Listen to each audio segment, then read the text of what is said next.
Doctor Alejandro Armenta Mier, gobernador constitucional del Estado de Puebla, General Ricardo Trevilla Trejo, secretario de la Defensa Nacional, Almirante Raimundo Pedro Morales Ángeles, secretario de Marina, licenciado Hugo Ortiz Aguilar, ministro presidente de la Suprema Corte de Justicia de la Nación, senadora Laura Itzel Castillo Juárez, presidenta de la mesa directiva de la Cámara de Senadores.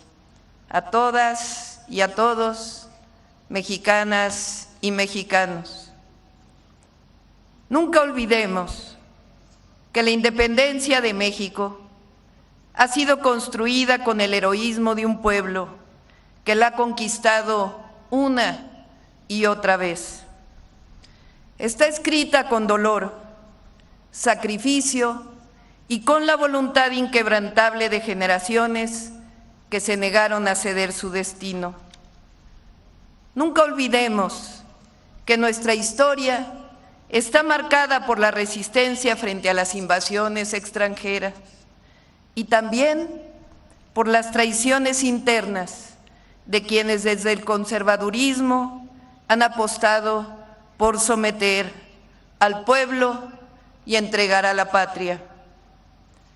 Antes de la gloriosa batalla de Puebla del 5 de mayo de 1862, que hoy conmemoramos con orgullo, México había sido puesto a prueba una y otra vez.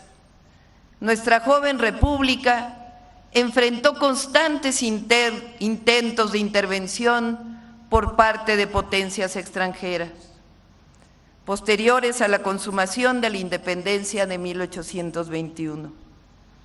Por cierto, para muchos de los sesudos juristas que hoy abundan, los argumentos para las invasiones se sostuvieron en todos los casos en supuestos jurídicos desde la perspectiva del invasor.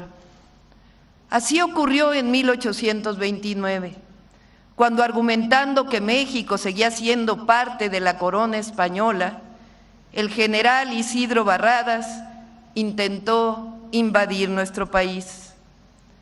Apenas superada esa amenaza, fue de abril de 1838 a marzo de 1839, con motivo de unas demandas judiciales de empresarios franceses por daños a sus negocios, entre ellas la de un repostero que exigía reparación por 60,000 pesos por consumo de pasteles, que Francia bloqueó el pueblo de Veracruz y exigió el pago de 600,000 pesos.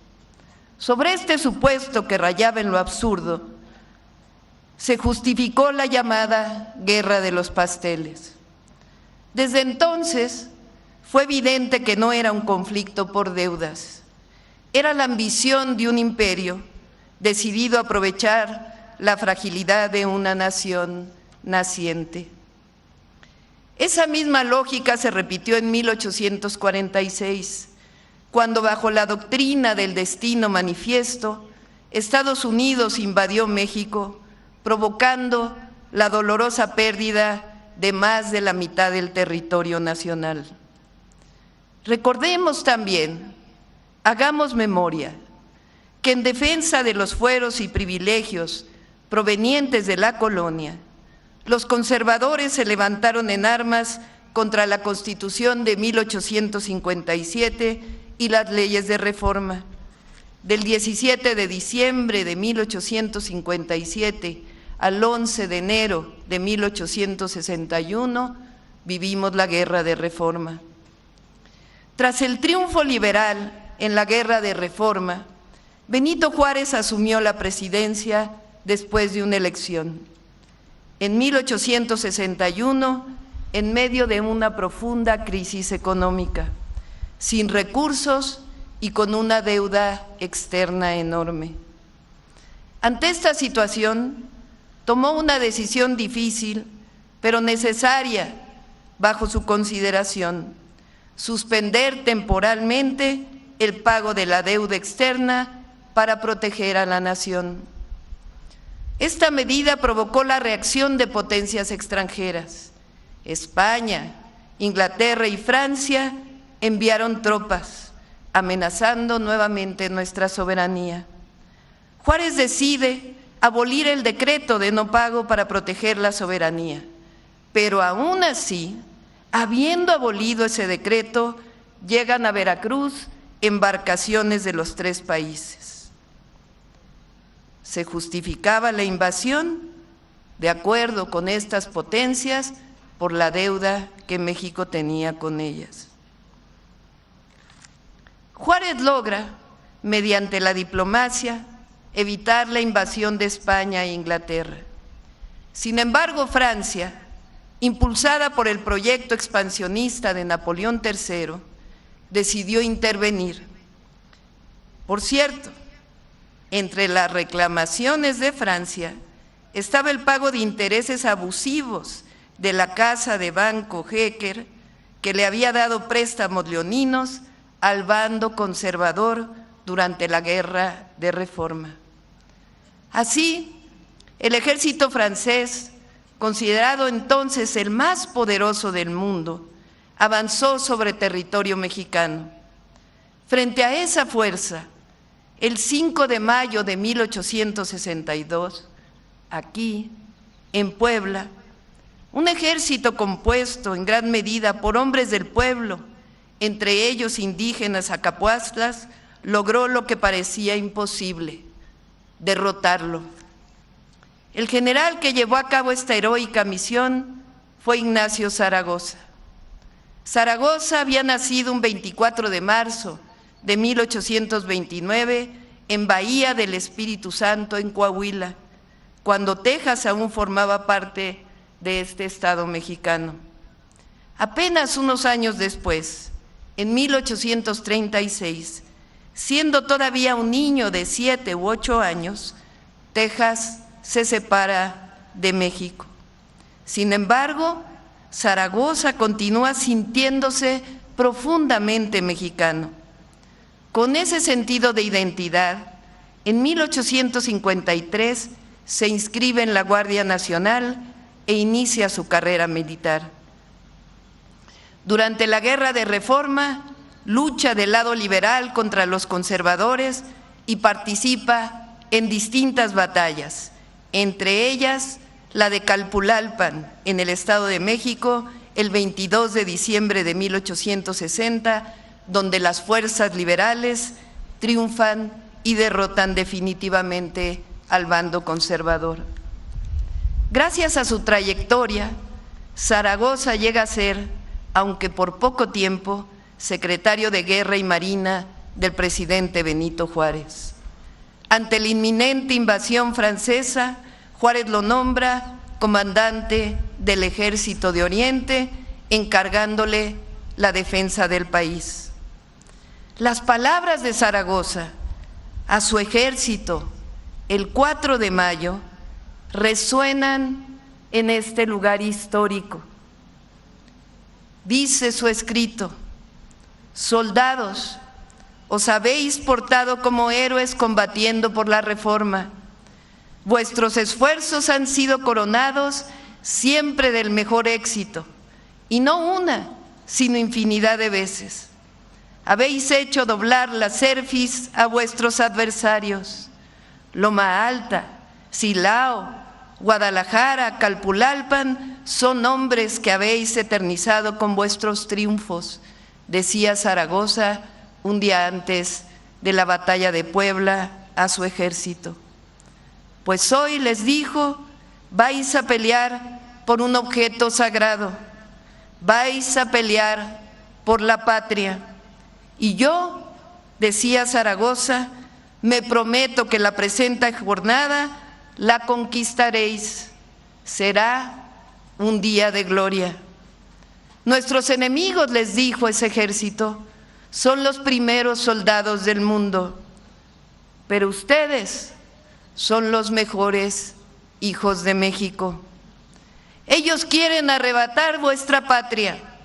Soldados, Veo en vuestra frente la victoria y la fe.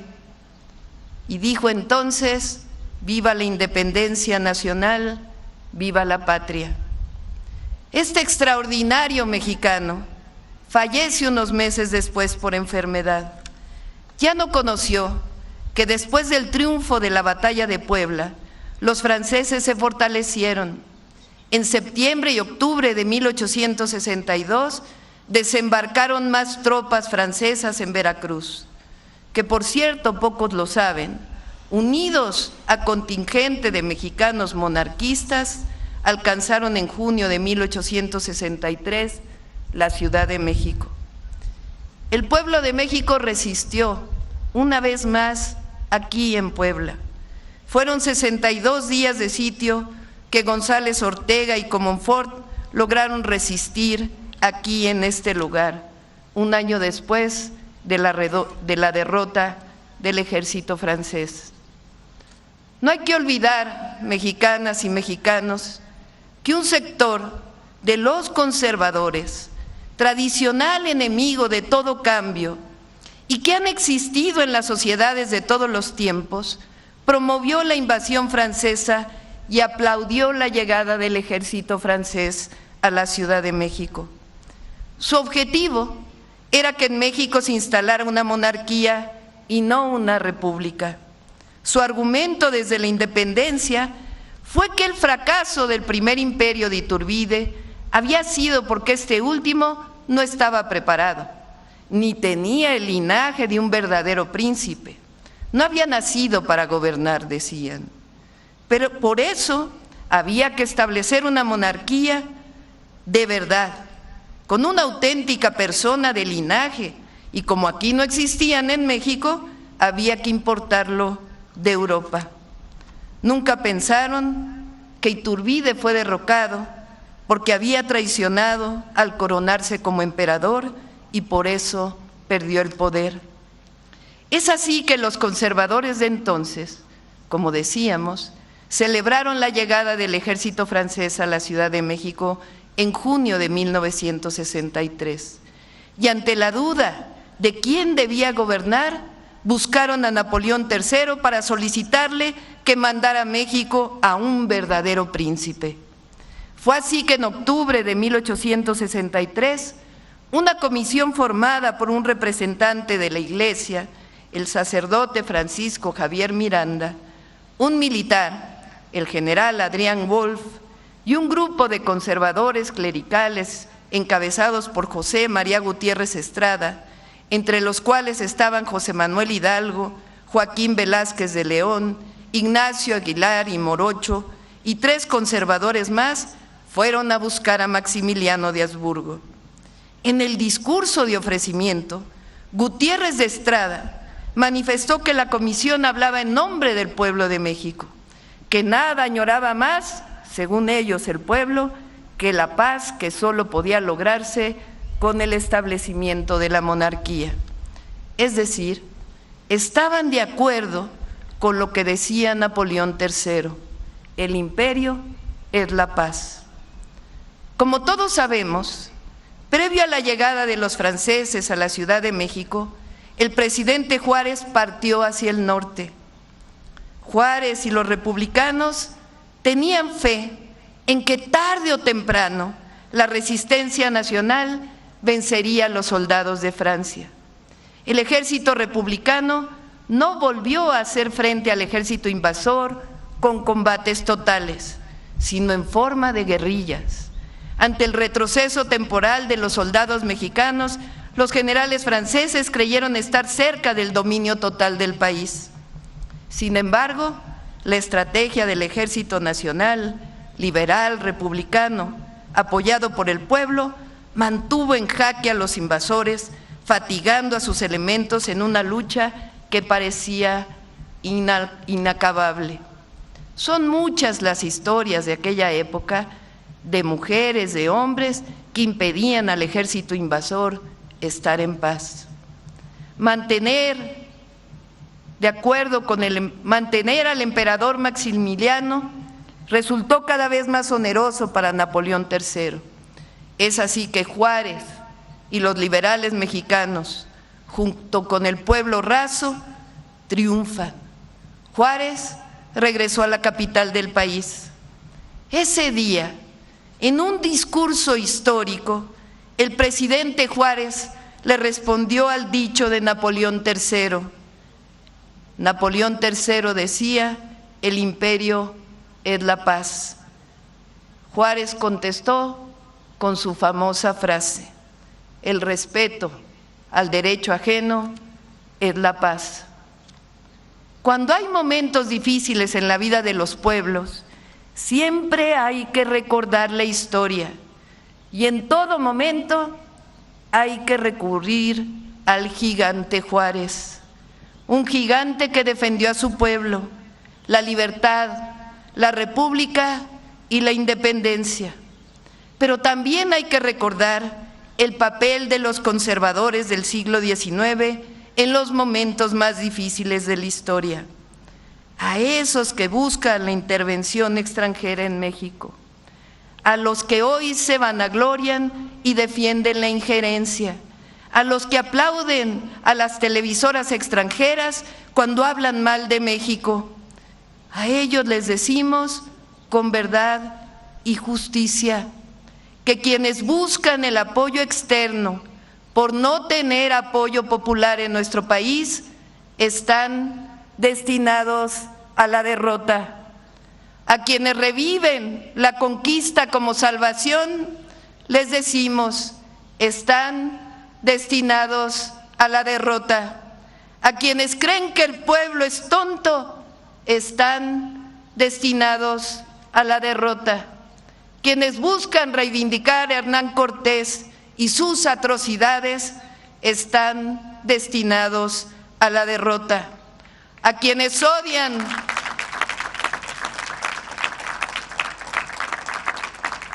están destinados a la derrota moral. A quienes piensan que la presidenta se arrodilla, están destinados a la derrota.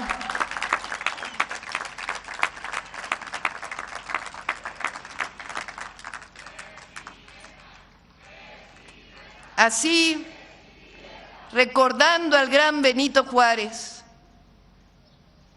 tras el triunfo de la República sobre el Segundo Imperio Mexicano, dijo: el triunfo de la reacción es moralmente imposible. A nuestros vecinos, a Estados Unidos, le decimos: recordemos el gran momento de relación entre Juárez y Lincoln, el reconocimiento de la República y el apoyo a Juárez es de las acciones más loables de nuestra histórica relación. Pero también a cualquier gobierno extranjero somos claros y contundentes. La historia nos dice que el pueblo de México no se equivoca cuando se trata de defender la soberanía nacional. Las y los mexicanos aprendimos bien la lección que nos dieron los liberales, los chinacos, los juaristas, los acapuastlas, que resistieron la invasión en 1862. Ninguna potencia extranjera nos va a decir a los mexicanos cómo nos gobernamos. Somos libres, como los indígenas que partieron a las montañas durante la conquista para conservar su derecho a organizarse como ellos decidieran. Somos un pueblo que ama su libertad, su independencia, su soberanía y estamos dispuestos siempre a defenderla. La libertad y la independencia son justicia y soberanía. Mexicanas y mexicanos, vivimos tiempos extraordinarios. No olvidemos nunca que el camino siempre está marcado por la honestidad, por el amor al pueblo y por el amor a la patria, a la independencia, a la libertad y a la soberanía. Y lo digo con orgullo, nunca se nos olvida. Tengo presente siempre los momentos difíciles de nuestra historia. tengo presente siempre a los grandiosos héroes y heroínas de la patria, desde los niños héroes hasta el gran Ignacio Zaragoza. Y como decía Benito Juárez, el respeto al derecho ajeno es la paz. Cada embate, cada herida ha fortalecido el espíritu de este pueblo, del pueblo de México, decidido a ser siempre libre. Nada puede estar por encima de la soberanía y de los intereses del pueblo de México. Mexicanas y mexicanos, recordemos siempre, como nos enseñó Vicente Guerrero, que la patria es primero. ¡Viva el general Ignacio Zaragoza! ¡Viva! ¡Viva Benito Juárez García! ¡Viva! ¡Viva el heroico pueblo de México!